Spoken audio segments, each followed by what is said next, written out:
Good afternoon, good morning, good evening. It's great to have you all with us today. My name is Joshua Castellino, and I'm the Executive Director of Minority Rights Group International. And it's a real pleasure to have you with us today to listen to Indigenous women's voices and to hear about the pandemic. But we're also graced on this occasion with our Special Rapporteur, UN Special Rapporteur on Indigenous Peoples, Francisco Kalitzai, who's written a fantastic report that brings together these themes. Los gente que estaba escuchando en español o esperando que para español, hay un globo, hay un icono de globo abajo en la pantalla. Si puede elegir este, por favor, y elegir los español, puede escuchar este webinar en español. Y Carlos se ayuda a nosotros en este. Thank you, Carlos. Okay, so colleagues, it's a real pleasure to have you here, as I said. And this pandemic has really been a bit of a test of our humanity in so many ways. And we have been found sadly wanting in being able to ensure that all our communities survive and get through what has been a difficult moment. But colleagues, for many people who work on Indigenous issues, the pandemic has not been an exceptional time. It has been a different type of reality, a reality of exclusion, a reality of grave threat, and a reality of destruction of lifestyle. Today, we want to focus on these particular issues, and we are very grateful for the government of Finland who helps fund some of our work on this area. But without further ado, I'd like to call on Special Rapporteur, UN Special Rapporteur, Francisco Kalitzai. Francisco, you've written and you've collected information from all over the world that has fed into your report. I wonder if you'd share with our audience some of its key findings. Over to you.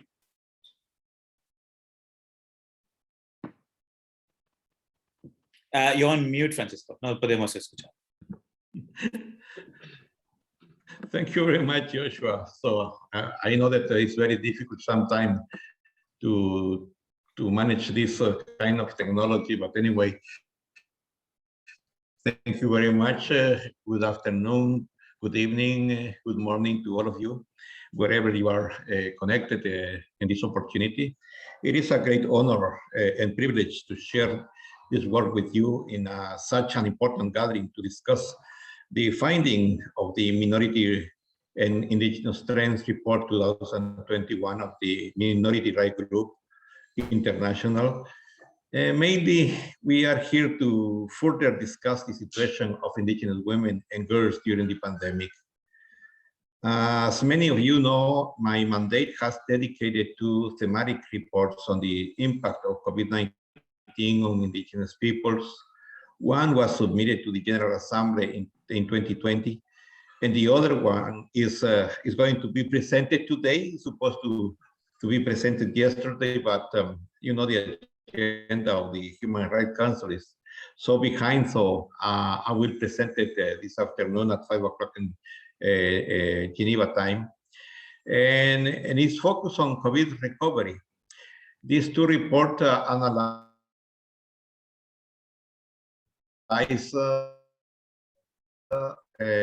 and information gathered in the context of communication received and meetings held since the pandemic.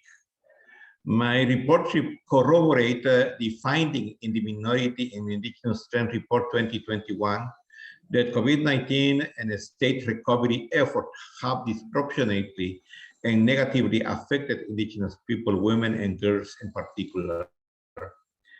In my report, concerns were raised over disproportionate health impact, increase in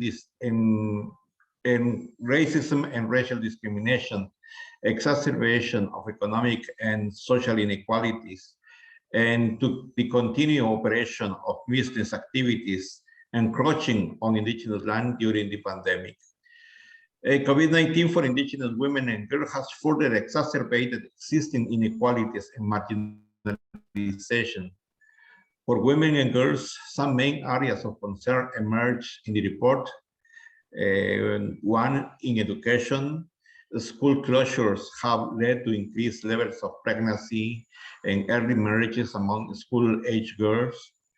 Girls are also less likely to receive support to continue their education due to increased domestic responsibilities. They will need targeted support in COVID-19 recovery measures. Two, reports from America. And I'm using America, no Americas, the Americas, because I don't like to call Americas, because it's only one America, is the continent. And also Asia and Africa indicate a correlation between confinement and a rise in domestic and other violence against indigenous women and children. Third, indigenous women are also particularly affected financially. Women are experiencing the highest rate of unemployment correlated with economic insecurity. Fourth, the rate of maternal mortality are also rising due to the prioritizing non-COVID related treatments. Hospitals require a negative COVID test to receive treatment without assisting those who cannot access to the test or cannot afford one. Fifth, the workload of women increased when families were confined at home. In addition to carrying out their usual tasks, they have often been the ones responsible for ensuring preventive hygienic measures, which has increased their need for safe water that needs to be collected from longer distances while respecting restrictions and caring for the sick. Six, indigenous women and girls are the first to suffer from the social, economic, and cultural adverse effects of the encroachment of indigenous land during the pandemic. And seven, finally, indigenous women, often at the front line to protect indigenous territories and land, have been disproportionately affected by state repression actions against human rights defenders during the pandemic.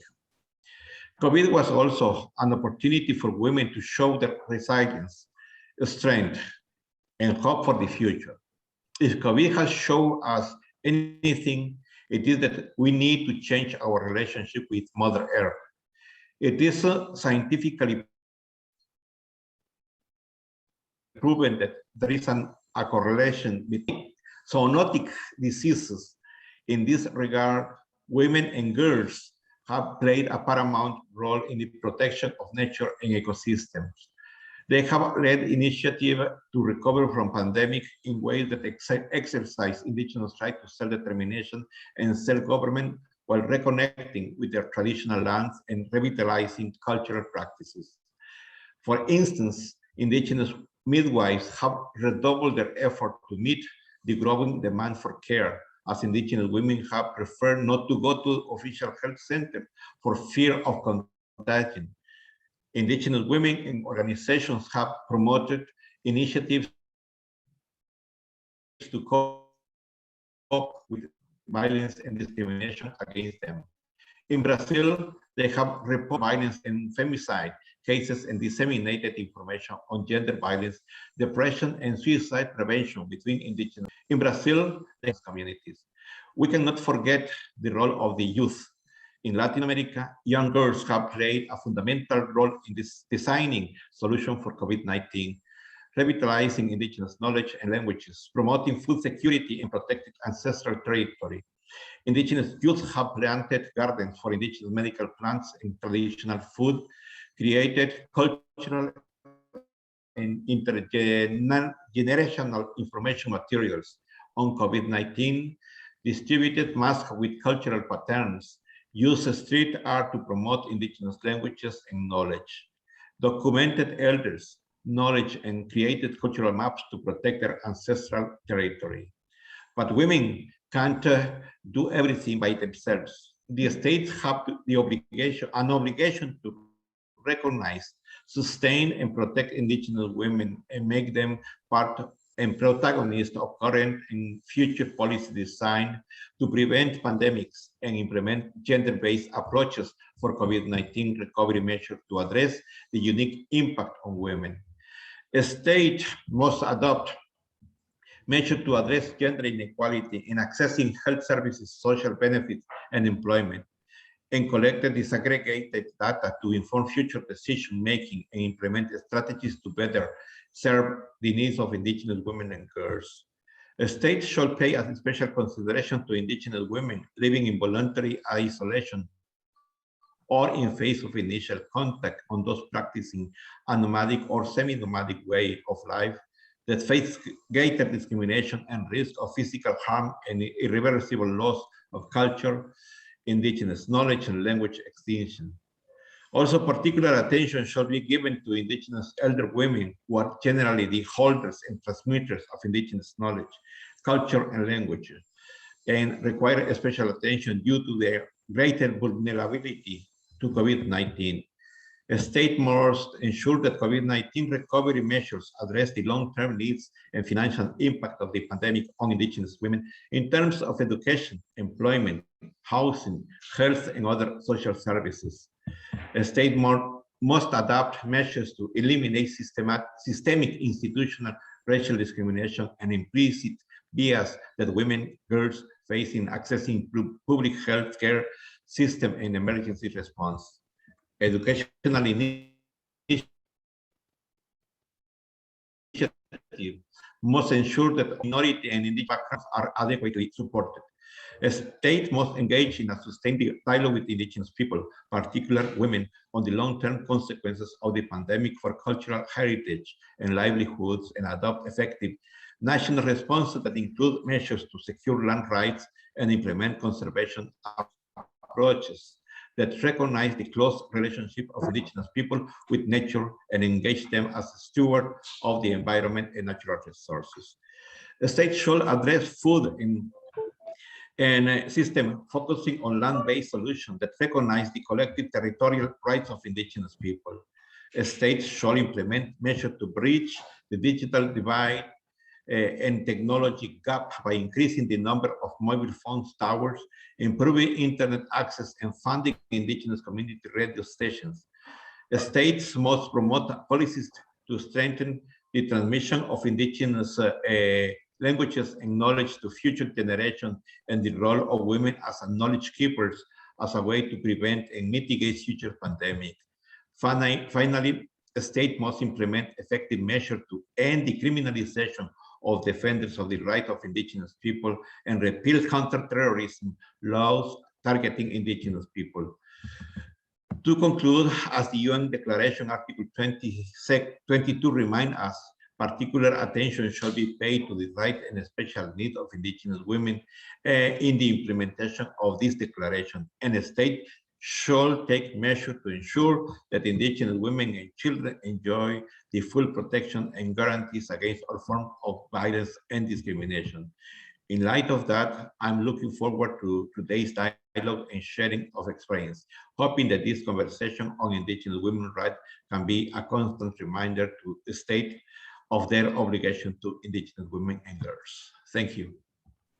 Thank you, Special Rapporteur Francisco. Thank you also for your phenomenal leadership and on picking this particular issue at this particular time. We wish you luck in your presentation tomorrow. I encourage everybody on this call to please read the report and amplify its findings, which are really bear testimony to the experiences that have happened, but also have concrete solutions on what states should do. It's going to be a pleasure to hear next from Christine Candy. Christine is the Executive Director of the Endoroy Indigenous Women's Welfare Network and a long-standing partner of Minority Rights Group. Christine, your leadership at this time has been phenomenal. Please do share some of your insights into it, please. Thank you so much, Joshua, for giving me this opportunity. I wish also to appreciate the presence of Francisco, that is the Special Rapporteur on Rights of Indigenous People. This is my second time meeting as Special Rapporteur on Rights of Indigenous People after meeting my sister Tauli in Geneva in 2017, when I was attending my fellowship program, Indigenous Fellowship Program, which was happening for 1 month. To begin with, I'm Christine Kandia. I'm the human rights activist. I'm also a community leader. I'm the executive director of Endoroy's Indigenous Women Empowerment Network. This is an organization that works for the rights of women and persons living with disabilities, young girls and youth within Endoroy's community. We've founded this organization in 2016 and we registered in 2017. And for the last 2 to 3 years, we've been working on the rights of women and persons with disabilities. Endoroy's community, Special Rapporteur, for you to understand, is a community which had long struggled for justice here in Kenya. And we took our case to African Commission after we exhausted all available local remedies, and we began the struggle in way back in 1973, and then up to this time round, I think there is piecemeal implementation of the rightful justice the community have been looking for that long time. This community, after exhausting local remedies, they took the case to African Commission in 2003, and the ruling was delivered in 2010. Out of this, it was a number of issues where the government were required to respect in terms of giving us this thing as a community, and again recognizing us and benefiting from the resources that comes around the lake. So after we were being evicted, we settled in many other areas of Baringo and Laikipia and Nakuru County. And from there, we've been determined to fight for our rights. And up to this moment, we are also taking the space to remind the government and everybody else that we as a community would not have full implementation of our case. As an organization, as I've said, we work on rights of women in terms of building their capacities for leadership, economical empowerment, social empowerment again. And on this one, we also provide leadership during the time of pandemic, whereby we educate our women on the impact of pandemic to the community. And we took this one through the radio station, and we provided safety preventive measures to the community, because most of them did not know all about the pandemics. So we took the leadership to educate them what they can do to prevent the spread, and what they can do to maybe protect their family, so that at the end of the day, they could mitigate on the impacts of the pandemic, or impact of the pandemic to the community and to their loved one, that is their families. And we did this one through the radio talk show. We also did it through songs, whereby we realized our people love listening to songs so much. So we assigned one of the youth within the community to sing in our local languages about the pandemic, after getting all precaution from WHO website about the pandemic, how can be prevented and all that. So this one, we were able to translate in our local languages and assign one of the youth to lead us in educating the community through songs and all that. So we were able to cover a number of audience, and of course people get to know, our community get to know about the pandemic and how they can do to prevent a spread of the pandemic. We also, during the time of pandemic, we also talk about the issues of data collection, and that is exactly what I'm going to share today. We collect data in areas of endorsed location in terms of access to health and education. In our locality, we are really underdeveloped in terms of structural support for health and education, and including even service delivery. So we did this one in 8 locations. In our region, we are divided to 17 locations, but for the purpose of data collection, we did it in 8 locations. And mostly we did data collection, we analyze, and we provide a report. And in this report, we shared it with our community. And after that, we used the finding to share with the county officials and decision makers within Baringo County and even at the national level, and share the findings with them, so that in subsequent budget making, we as a community, we were considering that maybe the government could consider allocating more funds and resources to us for us to fully develop ourselves. But that one is not met, although we need more advocacy to add more effort on this one. And out of this one, maybe I wish to share the finding of the true facts out of this data collection findings, that we realize that there is a lot of lack of tertiary colleges within endorsed location. And this one culminate to a point whereby we realize that education for a girl child and early marriages was coming out so strongly, because children could not transit to tertiary colleges or to local available colleges whereby they could learn skills and all other. But because there was no colleges or tertiary technical institution within Endorais, most girl child could get married off very easily at early age, and hence they could be the victims of FGM, that is genital mutilation for young girls.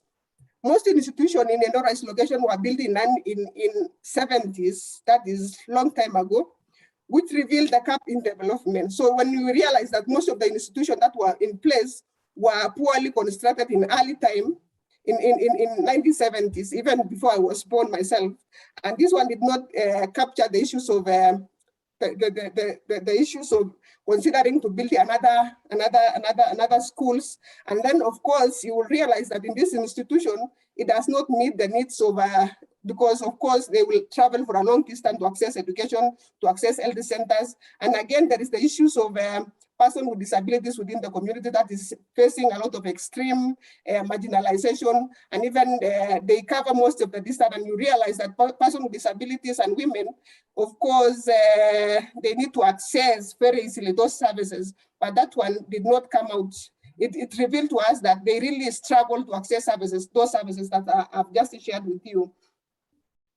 And out of this, we realize that for sure, Endora's community has been, indigenous community has been discriminated against by successful government over a period of time, because this one, up to this era, you know, SDG on health and education is SDG number 4 and 5.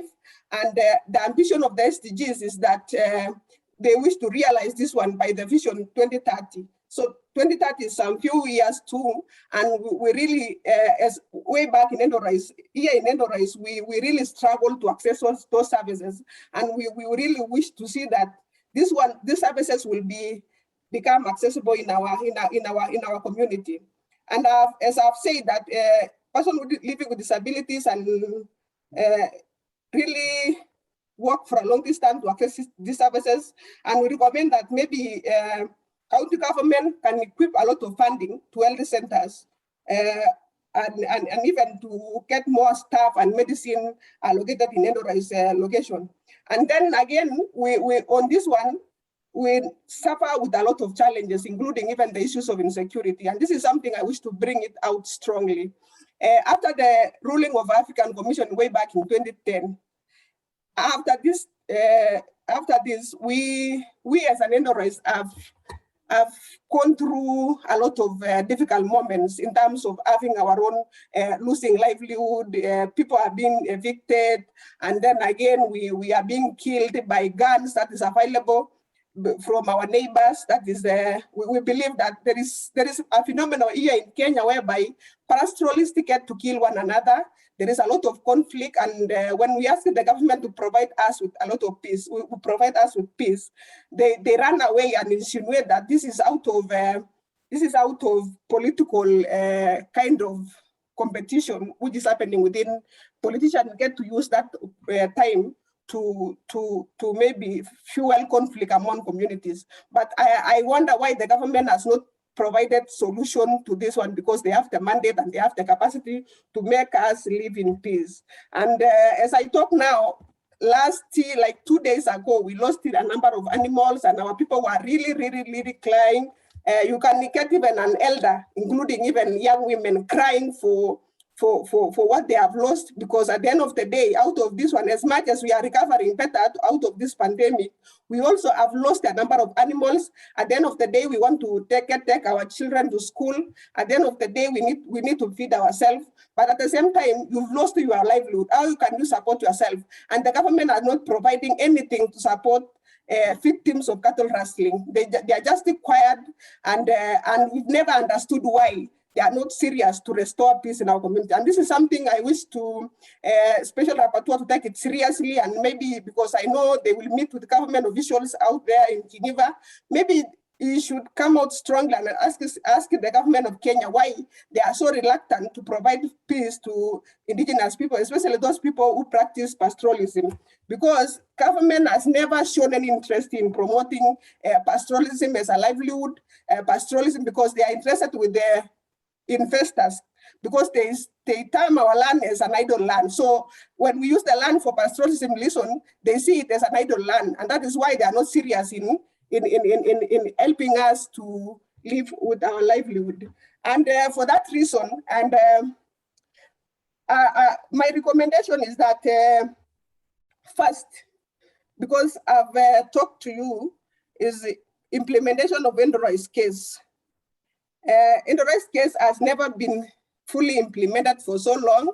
It has been used as an object for study for so many people, even around here in Kenya, at the regional level and even at the international level. But way back at home, we've not received what we see as a compensation or something that is equivalent to our struggle. We've never get something equivalent to our struggle, and the elders who have been who are forefront in struggle are dying now. So they are not even sure of the future, how it will look like, and they are passing the mantle to young generation, which we need as a community maybe to strengthen that level of passage of information from another generation to another one, including even documentation of our own stories. So to that effect, I wish to invite the special rapporteur to come here in Kenya. Maybe you should consider this one, despite the fact that we also know that there is the issues of COVID-19. If you can come back to Kenya, I know very sure that you are farming on something, and at the end of the day, the government will even talk about our issues. They will even talk about how best we can together sit down and get to see that Enterprise case has been implemented. I wish also on that one, I wish if the government of Kenya can roll out clear or implement a reasonable, robust public health response to the pandemic in Enterprise indigenous community. So because our people, our women suffer alone. There is the issues of immunization. When borders were closed, they really suffer alone in terms of how best they can get the health services within the community. And you know, again, the issues of health services was not near to them. So when the issues of COVID came in, it triggered what was existing, the challenges that was existing before. So this is something maybe we can see how best, because out of this recommendation, we intend to work with the government of Baringo and see how best they can get services closer to the people. And this is something we've started with MRG, support from MRG, and we are implementing right now to influence it at the county government of Baringo and see how best it can work. We are hopeful that out of the advocacy that we are going to employ, something will come out and the community will appreciate on that one. There is the issues of social contract, and we wish to consider that in this social contract, as a way of service delivery, women should be at the forefront in the talk of social contract. Women should come out and should be at the forefront and negotiate on the rights, on the issues that affect the community. Because at the end of the day, women talks about the issues that have been affected them, and they are so passionate about solving community problems. Because at the end of the day, if they solve community problems, they would have solved around 100% of the issues that have been facing them. Then there is the issues of insecurity that we are facing. And this is something we wish to get the voice from the global, because if we say it ourselves at the national level, it will not be so loud. So I wish to recommend that if this can be extended to the global level, so that the government can get to hear about what we are going through. It is a very devastating time that we are going through back at home. No, we cannot develop, we cannot invest, there is nothing you are going to do, because you live with a worried mind all through. I wish also to recommend that maybe they should be building more strength in supporting indigenous organizations, especially that one that is being led by women, because through this one we solve, or we meet the people that has been left behind, and we are going to narrow down the inequality that has been existing. And we wish also to talk about both on issues of political intervention. And we wish also to, maybe in this one, we accelerate country action on SDGs, that is sharing, that is Shanghai commitment that the government can utilize the transformation potential to health. The government of Kenya can really utilize on that one agreement that came out in Shanghai in 2016 on issues of health, and we really wish that one can be practical, including going into the ground. We wish also to, maybe if Enterprise community can be assisted in building their capacities on public participation. In public participation, we realize that our people are not well informed about a component which is within the Constitution of Kenya, whereby the public come together and align their priorities. And we realized that after we've done a data collection, we realized that our people were lacking behind because they are not attending public participation. And at times, a few people can take advantage of that public participation and use that one to prioritize community issues, which is not, to the community, this is not their priorities. But you see, a few click of people can get themselves and maybe provide certain things which is not of public need. And that one, we wish to maybe going forward is that we will work on a robust public participation, including getting tools and getting people on how best they can share their needs at public participation. And again, the last one is recovery strategy, that we give priority to indigenous women to fully build themselves and recover fully from impact of COVID-19. I wish to thank everyone for listening to me and getting the opportunity to speak. Thank you so much, MRG. Thank you, Castellino, for the opportunity. Thank you, Christine, for your very, very succinct statement, but also for the leadership and creativity you've shown in this period. Colleagues, this project that we do with our partners, the Center for Economic Social Rights in New York, our sister organization, and through them, we have been really pleased to welcome Lina Marcela Tobon-Yagari, Director, Cabadura, Comunidad de Juristas de Colombia. Lina, it's going to be a pleasure for us to hear a little bit about the kinds of struggles that your communities are going through, and also your own leadership in this area, please. Over to you. Gracias. Bueno, buenos días a todos y a todas.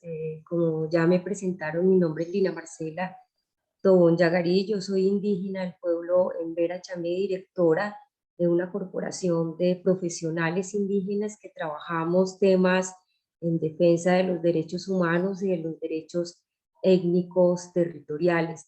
En ese marco, desde nuestro quehacer, hemos venido haciendo seguimientos y generando informes en lo que va recorrido todo el tema de la pandemia, las restricciones y la situación en materia de territorios, pero también en materia de la situación que las mujeres indígenas han vivido en lo que ha sido esta tragedia mundial. En relación al impacto que ha generado la pandemia COVID-19, está relacionada con unas condiciones estructurales de pobreza y de abandono estatal, que es lo que se evidencia en donde esas brechas son más marcadas en lo que ha ido recorrido la pandemia y mostrando efectivamente que el impacto que ha tenido es pues una muestra del abandono estatal, pero también falta el incumplimiento frente a los temas de derechos, pero también a resarcir un poco esos impactos que la pandemia ha dejado en la población indígena. La pandemia lo que ha hecho ha sido es aumentar la crisis histórica de exclusión y marginación, también de discriminación y de invisibilización en las políticas públicas de nuestro país. Yo soy de Colombia.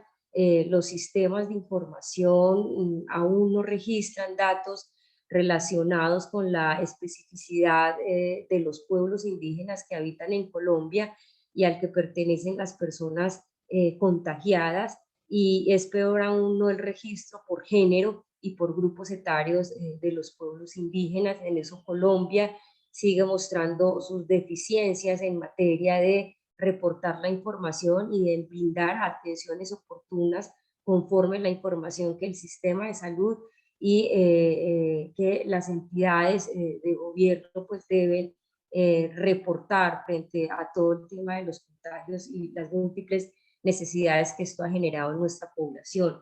La falta de atención oportuna a la pandemia también y a otras condiciones de salud de la población indígena han cobrado la vida de muchas mujeres indígenas, y peor aún porque ha cobrado también la vida de las mujeres adultas, las sabias que contribuyen con la transmisión oral del conocimiento de nuestra salud propia es decir, ha afectado en temas de mortalidad a las parteras, a las personas que trabajan con las plantas medicinales, entre otros oficios, y esto es una gran pérdida que no logramos recuperar porque se llevan la historia, los conocimientos que nos han mantenido en nuestro territorio, lo cual nos pone en un grave riesgo de extinción cultural a nuestros pueblos indígenas.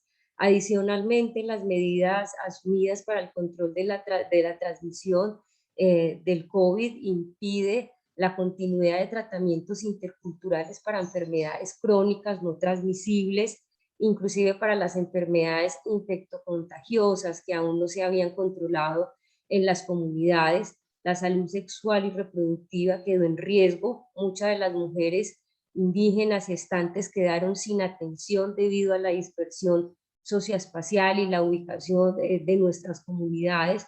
Uno, por el temor también a asistir a centros de salud, por el riesgo del contagio, pero también por las restricciones de movilidad. Y dos, porque las parteras son mujeres en muchos de los casos de edad avanzada, que había que resguardarlas y cuidarlas para que no tuvieran algunos riesgos frente a los temas de contagio. Las que lograban en los casos acceder a un puesto de salud fueron sometidas a casos de discriminación, estigmatizadas por ser mujeres indígenas, les restringieron en muchos de los casos el acompañamiento de otros familiares por el tema del aforo y por todas las restricciones frente a los temas de contagios, y ellas tenían dificultades frente a expresarse en nuestras lenguas maternas. La mayoría de mujeres indígenas no saben hablar el español, no son bilingües, por lo que era muy complejo comunicarse con los prestadores del servicio de salud. A ellos se le ha sumado también la inseguridad alimentaria, producto de las medidas del aislamiento que se tomaron, la falta de acceso a agua potable, a los elementos de bioseguridad, de saneamiento básico, pero también empeoraron los riesgos también de pérdidas fetales por falta de la atención y por falta de poder acceder a estos centros hospitalarios. Aparte, la atención por el COVID-19 colapsó, y si antes para la población indígena la atención ha sido restringida frente al tema de atención de los casos de la población indígena, con todas estas barreras del idioma frente a cómo se atiende a la población étnica, pues hizo mucho más complejo el que las comunidades y las poblaciones quisiesen acudir frente a los síntomas del COVID a los centros hospitalarios por este tema de discriminación histórica que han habido frente a la atención en los centros de salud donde se brinda la atención a la población indígena en Colombia. Adicionalmente, la violencia contra las mujeres aumentó considerablemente, y más porque no encontraron atención institucional en los procesos que acompañamos, y las organizaciones indígenas también manifestaron el temor que las mujeres habían indicado y nos indicaron en ciertos espacios de acercarse a las instituciones. Además, la mayoría de ellas prestaron atención virtual o telefónica, pues por parte de las instituciones, y este tipo de medidas no es usada ni tampoco frecuentada por las mujeres indígenas, más aún cuando se trata de recibir apoyo y atención psicosocial por las situaciones de violencia de género. Entonces, las medidas tomadas para que las mujeres pudieran hacer este tipo de reportes y todos los casos de violencia a las cuales estaban siendo sometidas, pues fue inequitativo y desigual frente a cómo se podía acceder a este tipo de servicios y de denuncias. Y por último, fue evidente el recrudecimiento de la violencia sociopolítica que vive nuestro país, al recrudecimiento del conflicto armado en el marco de unos diálogos de paz y un acuerdo de paz firmado entre uno de los actores armados que hace presencia en Colombia, pero que frente al incumplimiento de dichos acuerdos y frente a todo lo que ha generado la pandemia, pues los actores armados aprovecharon muchas de las medidas y la ausencia de la presencia institucional en las zonas y en las comunidades, y esto permitió, en cierto modo, que se incrementara el asesinato a nuestros líderes y lideresas indígenas, así también como se dieron varios casos de violencia sexual hacia niñas indígenas por parte de fuerzas militares legales. En este sentido, creo que para hablar un poco de las iniciativas que hemos generado los pueblos indígenas frente a la atención del COVID, ante la pandemia, nuestras comunidades han mostrado su capacidad de resiliencia, aplicando diferentes medidas, como bien ya algunos de nuestros compañeros panelistas han abordado, para asegurar la salud de nuestras poblaciones. En muchas comunidades decidieron tomar diversas acciones como cerrar fronteras, establecer filtros sanitarios, cancelar festividades y eventos masivos, también como establecer el uso obligatorio de cubrebocas para evitar que el virus entrara a nuestros territorios. Se revisaron inclusive estrategias propias de autoprotección a través de la medicina tradicional, del ejercicio de la autonomía y del gobierno propio, de generar piezas comunicativas traducidas en nuestras lenguas nativas. Y bueno, fue un poco como de las acciones que desde nuestras comunidades se tomaron. Desde el nivel organizativo se activaron rutas de exigibilidad, de diálogo institucional, de revisar y hacer seguimiento a las políticas y a las normas que se estaban ajustando para dar alcance a la atención del COVID o al impacto, pero muchas de ellas se evidencia que carecen de enfoque étnico y mucho más de enfoque de género, revisando el tema en materia de mujeres indígenas e impacto de la pandemia. A modo de recomendaciones, y ya para cerrar, aunque se requiere para los pueblos indígenas y más para las mujeres después de estos graves impactos exacerbados por la pandemia, es realmente necesario garantizar la atención intercultural y protección de las mujeres, de la juventud y la niñez indígena que se vean afectados por la violencia.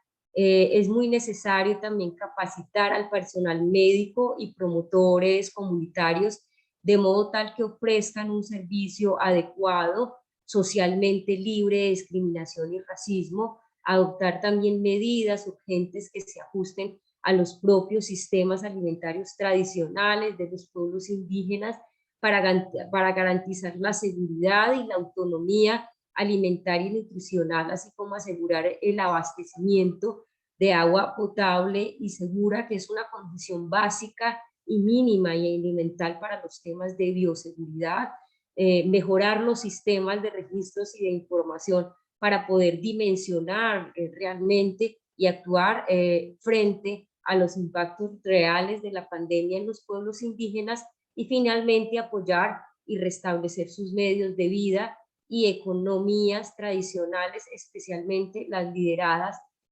por las mujeres indígenas. Esto es un poco lo que nosotros y nosotras hemos podido identificar. Les agradezco la atención a todas las personas que nos están escuchando y conectados aquí, y le dejo la palabra a la persona que nos está acompañando en la moderación de este panel. Muchas gracias. Machituru Kilibaya, que era pandemia COVID-19. Thank you, Lina. It has been a pleasure to hear about your perspective and to share a little bit some of the struggle that you've been through. You know, these miles that you've walked in the middle of this pandemic are incredible, but they're worth so much more when people like you have stood up and shown the way. So thank you for that leadership. Colleagues, we were hoping to hear from Andrea Ishku from Mayaquiche, a human rights defender and journalist from Guatemala, but I do not believe that she is with us. If you are with us, Andrea, please do make yourself known to us. But we'll move then to Samravit Gauksa, who's the head of communications at Minority Rights Group International. And Samravit is somebody who has global interconnections on these issues, but is also hosting a very big project called Land Body Ecologies, which touches a little bit on what you referred to, Lina, in terms of your own discussion on the trauma. And I think it came through in Christine's presentation and is also very well reflected in Francisco, UN Special Rapporteur Francisco's report. Sam, please give us your perspective on this issue. Thank you, Joshua. And just to say thank you, Francisco, Christine, and Lina, for your presentations. It was really great to hear you hear your presentation on this issue. So my intervention, I'll try to keep it brief, but I wanted to reflect a bit on Minority Rights Group's annual report this year, which focuses on COVID-19 and specifically on 10 key lessons learned through the pandemic that impact minorities and indigenous peoples. And we managed to consolidate this list to 10 key themes, and they're very wide ranging, covering everything from the need for universal health coverage to health and from education and language to surveillance and policing. But amongst all these 10 lessons, there's one in particular today I want to focus on, and that's the impact on income and livelihoods, particularly for Indigenous women. And the reason I want to focus on this is because we know that income and social protection are a key social determinant to health. So when it is impacted, we know immediately that we can expect to see an impact on health. So the key point in this umbrella topic I want to focus on first is the clear notion that Indigenous women were vulnerable prior to the outbreak of COVID. What I mean by this is they were vulnerable economically. So the fact that we know, according to the ILO, that 86% of Indigenous women around the world work in the informal sector. And the very nature of this sector means that they don't have employment contracts and labor protections and social protection through their employment. So they're very vulnerable to exploitation and financial instability. Now, we did see government responses to protect jobs in the formal sector, which was great. You know, we saw lots of furlough schemes, for instance, but not enough measures were actually tailored to the informal economy. And immediately we know then that there were impacts on Indigenous women's income. So though there were some attempts, and that should be said, governments did try to, for instance, roll out cash assistance programs. And actually we saw in some cases in Colombia, for instance, that they were targeting Indigenous women. I would argue the extent to which the cash reached Indigenous women was poor. And in cases where the women did receive the money, the very nature of the cash assistance programs were temporary. So it's just a temporary fix. Once the income stops and the assistance stops, they were left in vulnerable situations.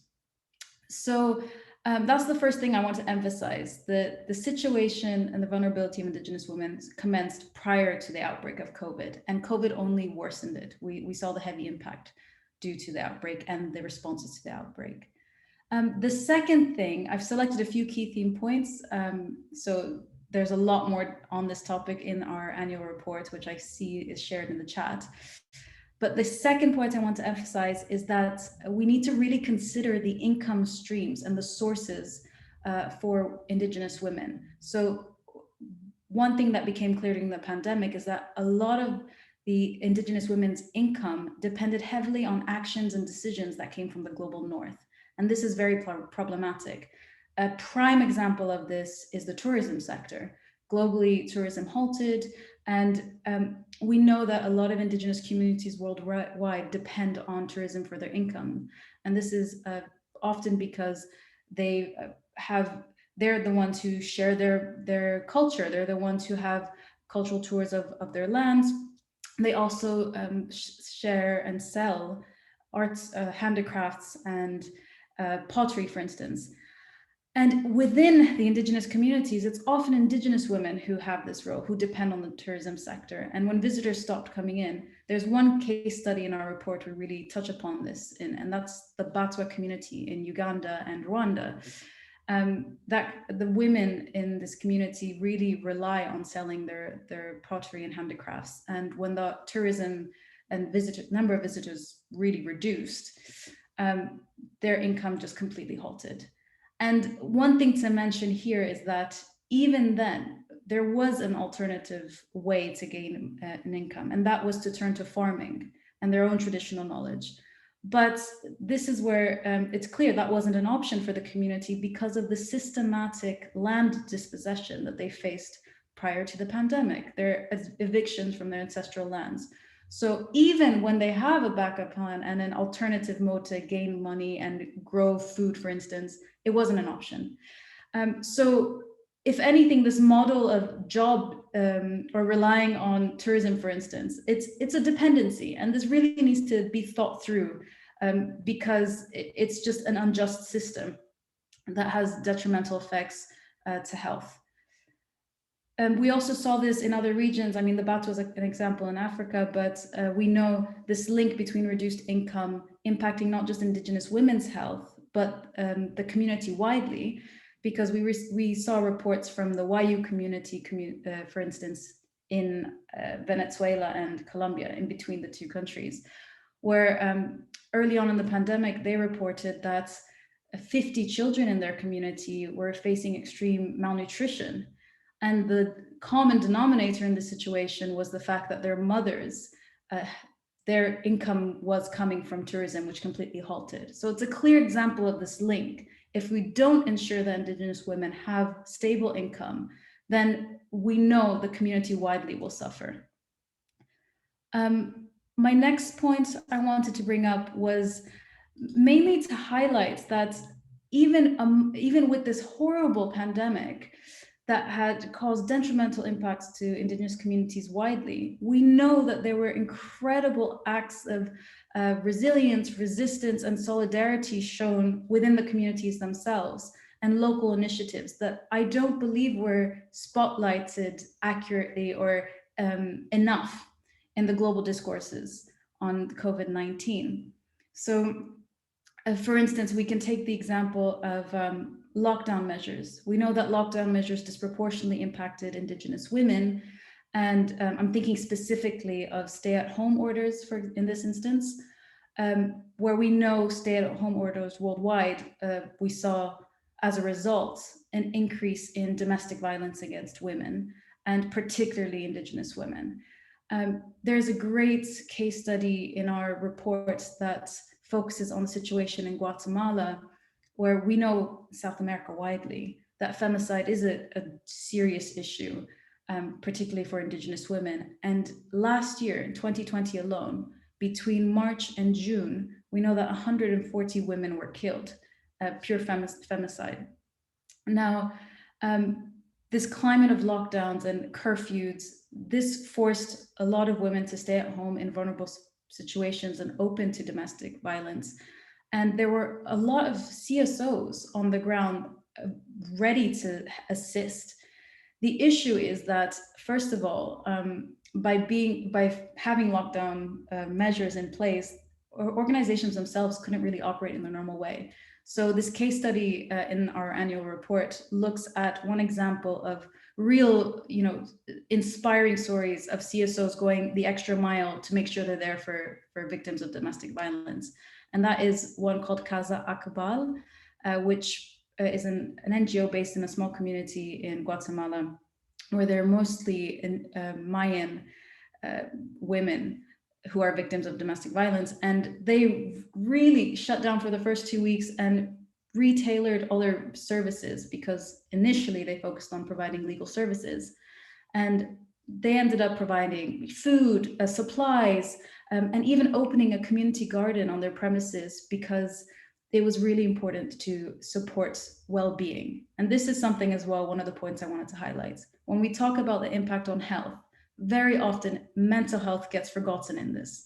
Mental health during the pandemic has been crucial, and understanding that even issues like dispossession of land during a pandemic can impact the mental health of Indigenous communities, and particularly Indigenous women. As Francisco said earlier, Indigenous women are the knowledge keepers in communities. So by overlooking also the mental health of women, we lose a massive, massive value and backbone to the communities themselves.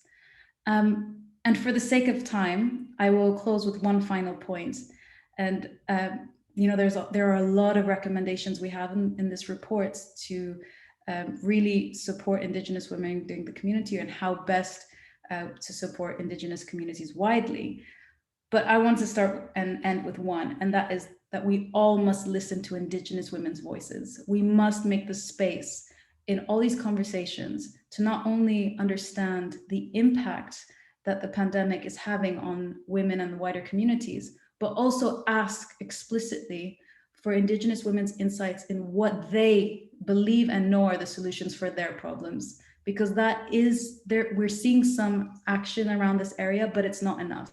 And calls like these to hear from Christine and Lina have been fantastic. And I would just urge that everyone really push for that in the coming years, because this pandemic isn't going anywhere.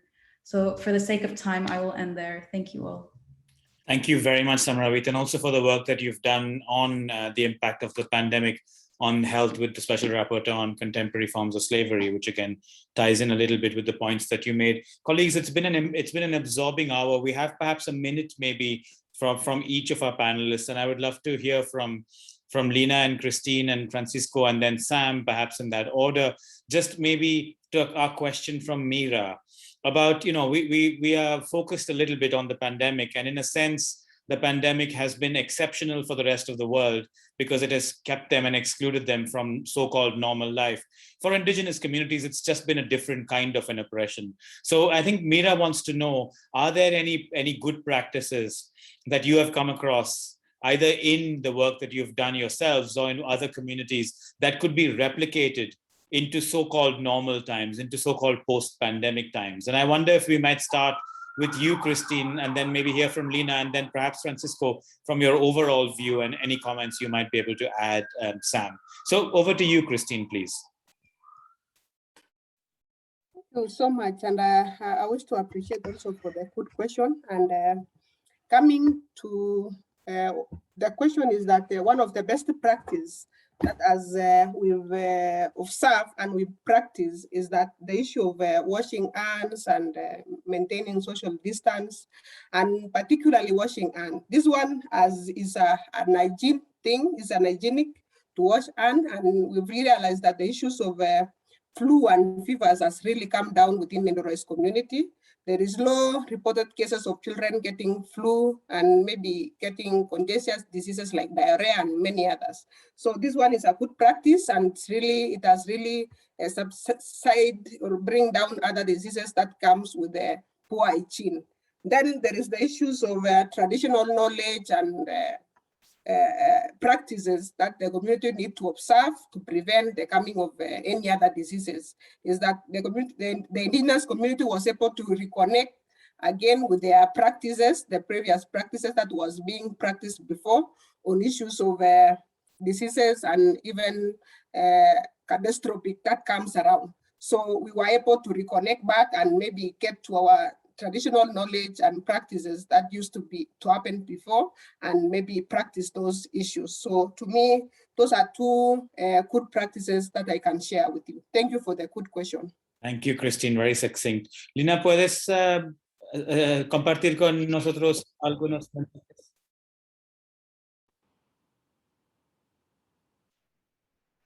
Gracias, Carlos.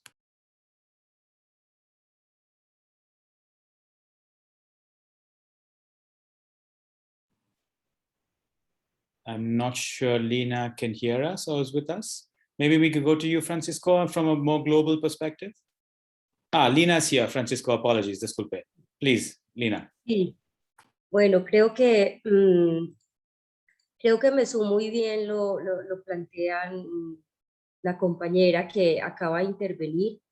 Creo que la pandemia lo que nos deja frente a las acciones que hemos desarrollado es la importancia de volver al origen, de volver a poner en práctica los conocimientos de nuestra medicina tradicional, de las plantas, de los rituales de sanación y de armonización.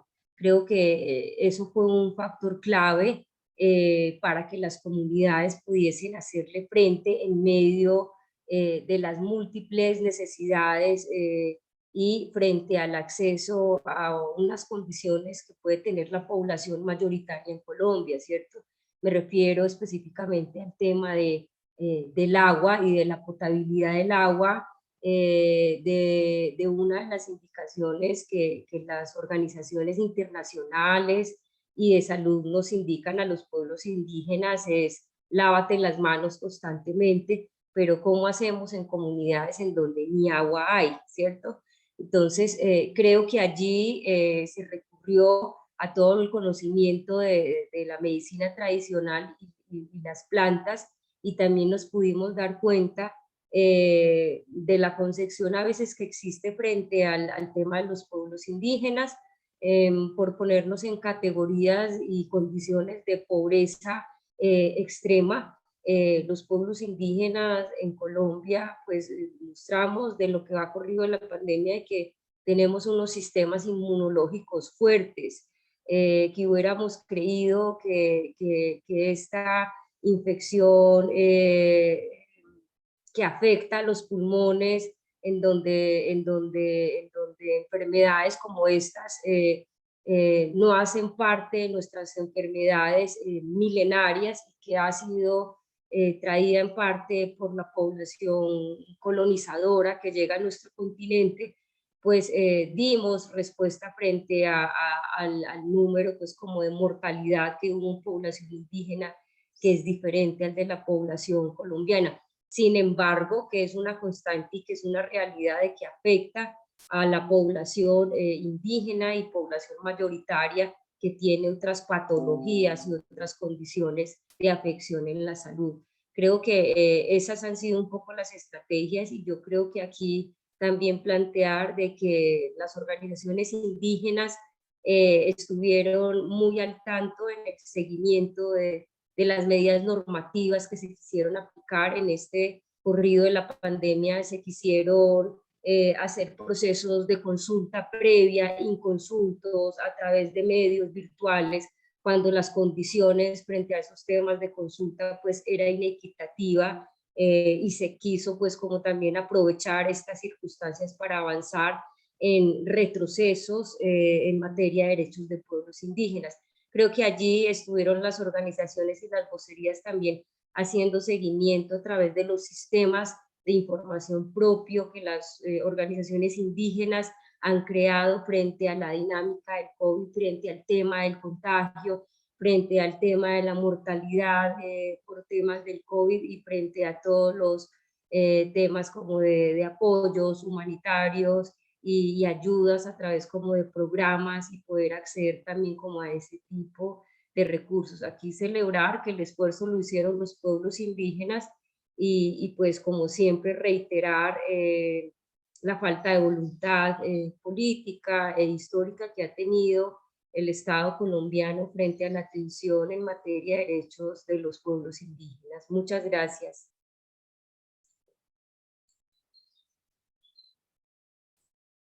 Muchísimas gracias, Lina. Thank you for that. Colleagues, we are out of time. And so I have begged the indulgence of my colleague, Samravit, and to just give the last word to our special rapporteur, who's really been leading this effort globally. So Special Rapporteur Francisco, some last words from you, maybe on the question, but also on exhortations on how we can amplify these voices in the global community, and then we close. Thank you very much. Okay, thank you, Joshua. I just wanted to give you only one idea, a general idea. COVID-19 show not only to indigenous people, but to the international community that the practice of self-determination of indigenous people is very important to confront COVID-19. And because where indigenous people were able to practice that right, they were able to stop the contagions of COVID-19. There is an example in Brazil, in the Amazonian area. There are examples in Canada. There are examples in Asia.